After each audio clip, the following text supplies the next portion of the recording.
हिंदू धर्म ग्रंथों में वर्णित असंख्य जातियों में से एक विशेष जाति यक्षों और यक्षिणियों की है, जिनकी कहानियां रहस्य, शक्ति और अलौकिकता से भरी हुई है। यक्षिणियों की उत्पत्ति, उनका स्वरूप और उनकी शक्तियों के बारे में जानना न केवल रोचक है, बल्कि हिंदू धर्म के गूढ़ तत्वों को समझने में भी मदद करता है। इस कथा में हम यक्षिणियों के रहस्य, उनकी उत्पत्ति और उनके चरित्र पर प्रकाश डालेंगे। जब परमपिता ब्रह्मा जी ने इस सृष्टि की रचना की, तो अपनी रचना को व्यवस्थित रखने के लिए उन्होंने अपने मानस पुत्रों को प्रकट किया। उन्हीं में से एक थे महर्षि मरीचि, जो सप्त ऋषियों में एक माने जाते थे। मरीचि के पुत्र महर्षि कश्यप ने प्रजापति दक्ष की 17 कन्याओं से विवाह किया। इन कन्याओं से विभिन्न जातियों का जन्म हुआ। इन्हीं जातियों में यक्ष और यक्षिणियां भी शामिल हैं।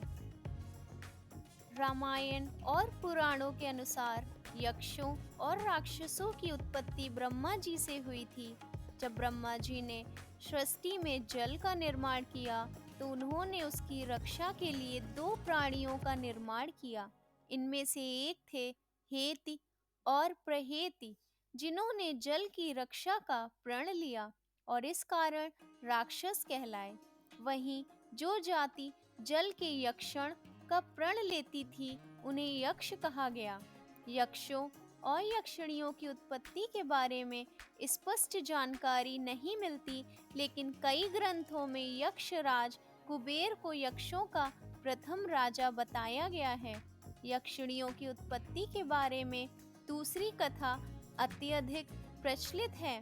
यह कथा माता सती की मृत्यु और भगवान शिव की समाधि के समय की है।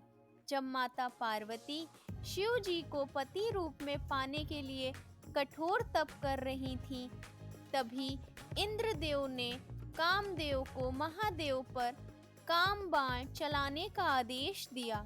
इससे पहले कामदेव ने माता पार्वती पर काम बाण चलाया, लेकिन माता ने इसे सहन करते हुए कामदेव को क्षमा कर दिया। जब कामदेव ने शिव जी पर बाण चलाया, तो शिव जी क्रोधित होकर अपनी तीसरी आंख से उन्हें भस्म कर दिए। इस घटना के पश्चात माता पार्वती के शरीर से एक विशेष पसीना उत्पन्न हुआ। इस पसीने को माता ने अपने मस्तक से पोंछकर फेंक दिया।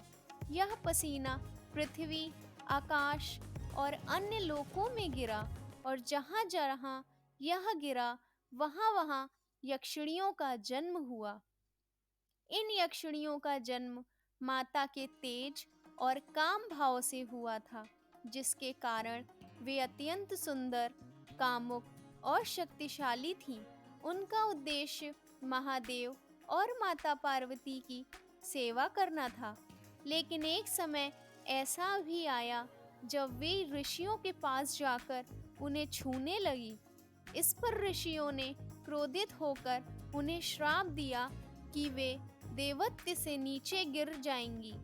यक्षिणियों ने क्षमा याचना की, तो ऋषियों ने कहा कि वे तब तक देवत्व प्राप्त नहीं कर सकती जब तक कोई साधक उन्हें सिद्ध न कर ले। तभी से यक्षिणियां इधर उधर भटकती हैं और ऐसे साधक की खोज करती हैं। यक्षिणियों को सामान्यतः अत्यंत सुंदर, आकर्षक और अलौकिक शक्तियों से युक्त माना जाता है। उनके निवास स्थान पृथ्वी के विभिन्न भागों में होते हैं। विशेष रूप से अशोक वृक्ष, पर्वत, नदियाँ, तालाब और वन उनके प्रिय स्थान माने जाते हैं। यह भी कहा जाता है कि यक्षिणियाँ अकेले रहना पसंद करती हैं और मनुष्यों के निकट नहीं आती जाती। यक्षिणियों का स्वरूप ऐसा है कि वे किसी भी मनुष्य को मोहित कर सकती हैं। वे चंद्रमा की भांति उज्ज्वल, सुगंधित पुष्पों से सजी हुई और नृत्य एवं संगीत में निपुण होती हैं। हालांकि उनके चरित्र में दो रूप पाए जाते हैं, सौम्य और उग्र। सौम्य यक्षिणियां मनुष्यों की सहायता करती हैं, जबकि उग्र यक्षिणियां उनके लिए भय का कारण बनती हैं। हिंदू धर्म में 36 प्रमुख यक्षिणियों का वर्णन मिलता है, जिनमें से 8 यक्षिणियां सबसे प्रमुख मानी जाती हैं। इन्हें अष्ट यक्षिणी कहा जाता है। इनकी शक्तियां इतनी अधिक होती हैं कि वे मनुष्यों को वरदान या शाप देने में सक्षम होती हैं। अष्ट यक्षिणियों के नाम इस प्रकार हैं: कामिनी, जिसे सुंदरता और आकर्षण का प्रतीक माना जाता है। स्वर्णप्रभा, धन और वैभव देने वाली। चंद्रलेखा, चंद्रमा की तरह शीतलता प्रदान करने वाली। सुरसा, इच्छाओं को पूर्ण करने वाली। मनोहरा, मन को मोहित करने वाली। पद्मनी, पुष्पों और प्रकृति से प्रेम करने वाली। मालिनी, माला और आभूषणों की स्वामी।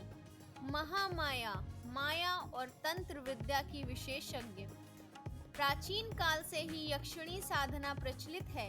यह माना जाता है कि यक्षिणियों को प्रसन्न करना देवताओं की तुलना में आसान है। यदि साधक उनकी साधना में सफल हो जाएं, तो वे उसकी हर मनोकामना को पूर्ण कर सकती हैं। साधना के लिए साधक को विशेष नियमों और विधियों का पालन करना होता है। यक्षिणी साधना का उद्देश्य न केवल भौतिक सुखों की प्राप्ति है, बल्कि आत्मिक और आध्यात्मिक उन्नति भी है। यक्षिणियों की कहानियां और उनकी साधना हिंदू धर्म के रहस्यमय पहलुओं को उजागर करती है। वे एक ओर सौंदर्य और करुणा का प्रतीक हैं, तो दूसरी ओर अलौकिक शक्तियों और तंत्र विद्या का।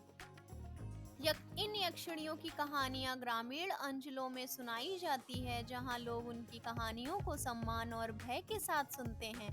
कहा जाता है कि वे केवल उन्हीं पर कृपा करती हैं जो उनके स्वभाव और शक्ति को समझने का धैर्य रखते हैं। लेकिन उनकी साधना करना आसान नहीं है और बिना अनुभव या मार्गदर्शन के इसे करना आत्मघाती भी हो सकता है। दक्षिण भारत में यक्षिणियों की मान्यता गहरी और विविध है। यहाँ के लोकगीतों और किंवदंतियों में विशेष रूप से तामसिक प्रवृत्ति वाली यक्षिणियों का वर्णन मिलता है। इन यक्षिणियों की उपस्थिति रहस्यमय और भयावह दोनों मानी जाती है। इस वीडियो के माध्यम से हम केवल आपको इन यक्षिणियों की जानकारी दे रहे हैं, न कि उनकी साधना के लिए प्रेरित कर रहे हैं। बिना सही गुरु और ज्ञान के यक्षिणी साधना करने का प्रयास कृपया न करें। यह एक अत्यंत जटिल प्रक्रिया है और यदि इसमें गलती हुई तो साधक को गंभीर परिणाम भुगतने भी पड़ सकते हैं। यक्षिणियों की शक्ति उनकी कृपा से वरदान भी बन सकती है और क्रोध से श्राप भी। इसलिए इन अद्भुत और रहस्यमय यक्षिणियों के बारे में जानना ही पर्याप्त है। अगर आपको हमारा वीडियो पसंद आया हो तो कृपया चैनल को सब्सक्राइब करें, वीडियो को लाइक और शेयर करना ना भूलें। राधे राधे।